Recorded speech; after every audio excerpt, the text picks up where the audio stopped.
Good morning, you lovely people. Welcome back to Lily White Lane. I hope that you're all having a really good Sunday and weekend, wherever you are in the world, and whatever you are planning to get up to. And you're all very welcome back to your Euro 2024 breakfast show on the Lily White Lane YouTube channel. The show where we go through all the headlines and big talking points coming out of the tournament, review the games from the day before, preview the upcoming ones on the day of the video. We've got 2 knockout games to go through, 2 to preview. So without further ado, let's get cracking with this snacking. And I want to start things off by talking about Switzerland versus Italy. Switzerland 2, Italy 0.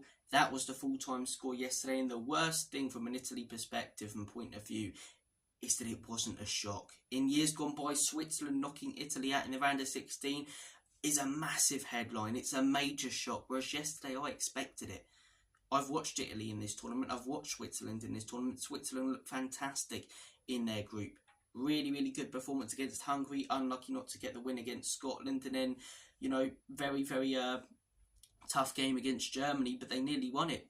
They went 2-0 up at one point and the goal was disallowed narrowly. So, watching them in their group stages compared to Italy, who just were really, really poor. They narrowly got the win against Albania, but that was a really, really close and open game. Spain completely and utterly dominated them, and Croatia completely and utterly dominated them. It was a great finish and a great goal towards the end of the game for Italy, where they got the equaliser that managed to get them through, but nothing they did in that group stage filled me with confidence, and I could see Switzerland knocking them out, and they did. First 45, Italy couldn't even get out of their own half. Switzerland had them pegged back absolutely brilliantly. It was a great goal by Freuler. And in 30 seconds into the second half, Vargas scores an absolute worldie.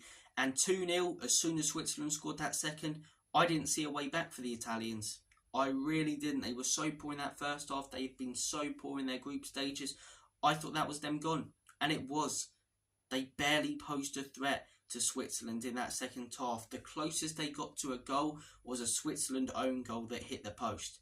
They did nothing apart from that. Couple of shots from outside the box. I don't remember them really testing Jan Sommer, whereas Donnarumma had to make saves left, right and centre every 5 minutes. So Switzerland deservedly go through. If England go through today, it's going to be a very, very tough game for England, not to be taken lightly. This easier side of the draw on paper now looks a lot more tough with Switzerland and a team like Austria on it. But as I say, Switzerland dominating Italy, getting the result.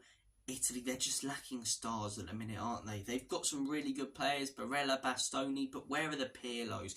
Where are the Tottis? Where are the old school incredible Italian centre-backs? Even recently, a few years ago, you had players like Chiellini and Bonucci who, as I say, were close to a retirement home, but still absolutely fantastic at the back for them and so experienced. They're just lacking that experience. They're lacking that real quality. They're lacking stars that they've had before. And the manager, as I say, I really thought he'd do a good job for them. He did fantastic at Napoli. He's been absolutely horrendous. And when you look at Italy fans' opinions on him, most of them want him out. And it makes you think, should have they sacked Mancini? Yes, they didn't qualify for the World Cup, but they also didn't qualify for the World Cup in 2018. It's not a new thing for Italy. He got a very similar Italy team. Granted, they had a few players who, aren't there now, such as Bonucci, but he got a very, very similar Italy team in 2021 to the final and won the tournament at Wembley against England, who everyone was expecting to go on and win that Euros. He did an absolutely fantastic job with that Italy team. I believe they went something like 37 or 38 games unbeaten. Yes, they didn't qualify for the World Cup, but is that a sackable offence anymore for Italy? Years ago it may have been, but when you look at the standards now in Italy when it comes to football, maybe they should have held on to him. Maybe they would have done better in this tournament if they did. But look, it's all looking back in hindsight. As I say, he wasn't there for this tournament. Mancini, Spalletti was, and he's made a pig's ear of it. Let's not beat around the bush. But Italian fans, in the comment section down below, if any of you are watching, what are your thoughts on yesterday? Do you want Spalletti out?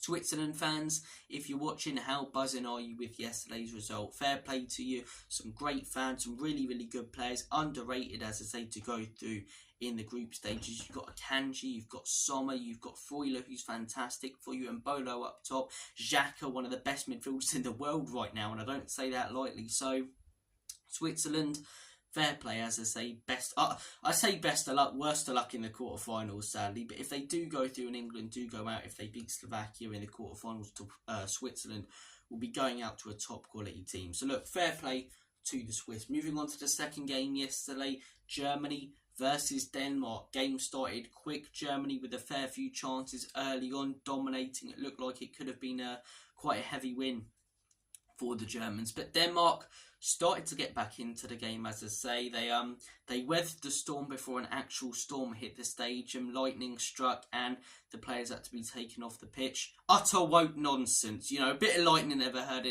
anyone. No, I'm only joking. Obviously, it was the right decision from Anthony Taylor to take the players off. Obviously, there's been some horrible accidents with lightning before in professional football. So, look, the game, as I say, was called to a halt. The players came back on. You have to wonder how that affected them mentally. You know, getting up for the game, starting to really get into it, especially from a Denmark point of view, and then the game having to be sort of called off for 30 minutes, and you don't know if you're going to go back out there and carry on. So it was crazy. It was crazy. The only second, I believe that's the second time I've seen a live event delayed due to weather. The first was WrestleMania 37 for any wrestling fans. You know, first event back with fans, and it was delayed for like half an hour due to thunder, lightning, and rain. So, look, Germany anyway, as I say, quite dominant at the beginning of the game. Denmark started to find their rhythm, get back into it. Second half starts, Denmark score, in my opinion, a great goal. But it's probably the right decision to call it off. It's slightly offside. We are getting to a point now where, you know, your nipple could be offside. But as I say, with the modern day rules, it is the right decision to call that goal off.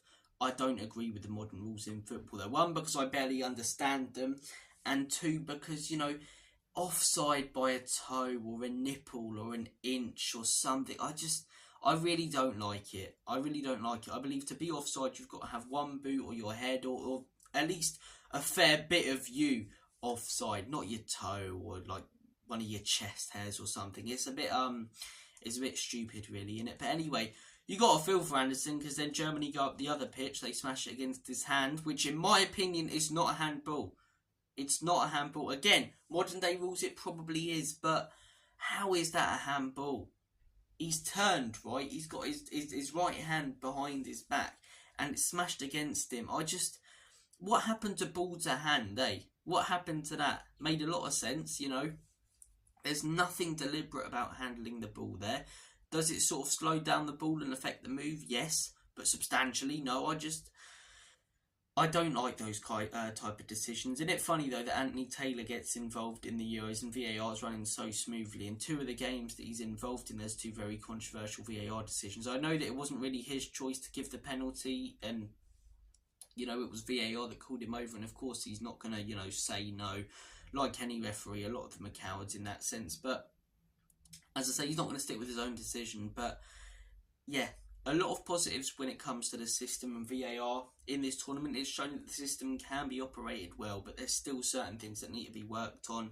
And for me, it's a very harsh penalty given against Denmark. It shouldn't be a penalty, in my opinion, and decisions like that, I'm not going to say they're ruining the game, but they're taking part of the enjoyment out of the game. And it must be so hard for centre-backs now to try and defend with your hands behind your back, so unbalanced.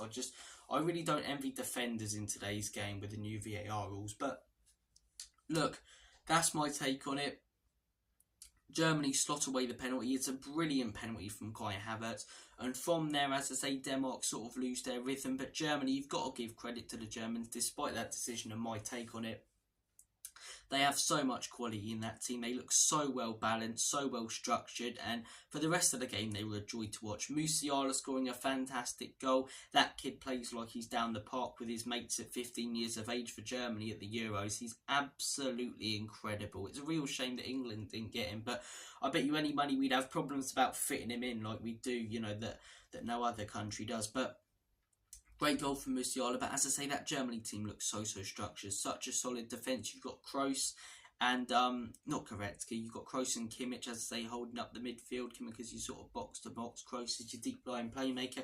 You've got Musiala, your danger man, your flair player in there. You've got Kai Havertz, who's constantly making really good runs. I hate to admit it, great for Arsenal towards the end of the season, been great for Germany at this tournament and, you know, in recent tournaments. And obviously you've got your wingers. Sane, I find him far too greedy.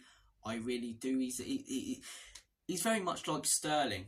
And what Sterling was like in 2021, that, you know, if you're not an England fan, you look at his stats, top scorer for England, man of the tournament, but you watch him, the amount of times he could square it or pass it for the betterment of a move and potentially a goal, it's so frustrating. And Sane is, he's Germany's Sterling, isn't he? East Germany, Sterling. But look, they're a very, very well-structured, well-balanced team. They got their second goal, and from there, as I say, they controlled the game. Rudiger, some really good defending at times, but apart from a few decent crosses, Denmark didn't really pose a threat. And yeah, it was a weird game with the lightning, as I say, but an enjoyable one nevertheless. It felt like a knockout game, whereas the one earlier really didn't because of how flat and poor Italy were. But look, two more knockout games today. England on at 5 o'clock. As I say, we'll be talking more about that on tomorrow's show when we review it. I think England will get the win today. Do I think it will be an incredible performance? No. Do I think it will be a better performance? Yes. Personally, what I'd like to see happen is Declan Rice play as your defensive midfielder, Jude Bellingham as your number 8, your box-to-box, Phil Foden central. As I say, if he's up to fitness after missing a couple of days, congratulations to Foden, by the way, on his newborn. Then I would put Cole Palmer on the right. I'd have Anthony Gordon on the left. Again, if he's ready, he should be though. It's only a little graze on his chin after falling off his bike. Guy needs to use stablers. But look, and then up top for me, I'd go with Ollie Watkins. What I think Southgate will go with though, you know, there's what I want and then there's what Southgate will go with. Southgate, in my opinion, will likely go with Declan Rice. He'll likely go with Kobbie Mainoo, which I don't have that much of a problem with. I reckon he'll put Bellingham central, he'll put Foden left, he'll put Saka on the right, and he'll put Kane up top. But I'd really like to see Palmer start, especially after what he did in that last game. Ange said it perfectly in his ITV analysis. He draws, as I say, 2 or 3 players onto him, which frees up a lot more space for the other attacking players, and I'd like to see him today. But look, it's the talk of the town or the talk of the country, quite literally, about what's going to be England's midfield and who's going to play up top. The defence is pretty much nailed on, but we'll see later. We've only got at the time of recording this about 6 more hours until that game. So come on, England, let's get the victory through to the quarterfinals against the Swiss. And then latest game, Spain versus Georgia. Georgia, great story at this Euros. This is when it comes to an end, in my opinion. Though I think Spain will put them away quite comfortably. I'm going to say 2. No, not quite comfortably. I think Georgia will have a fair few chances.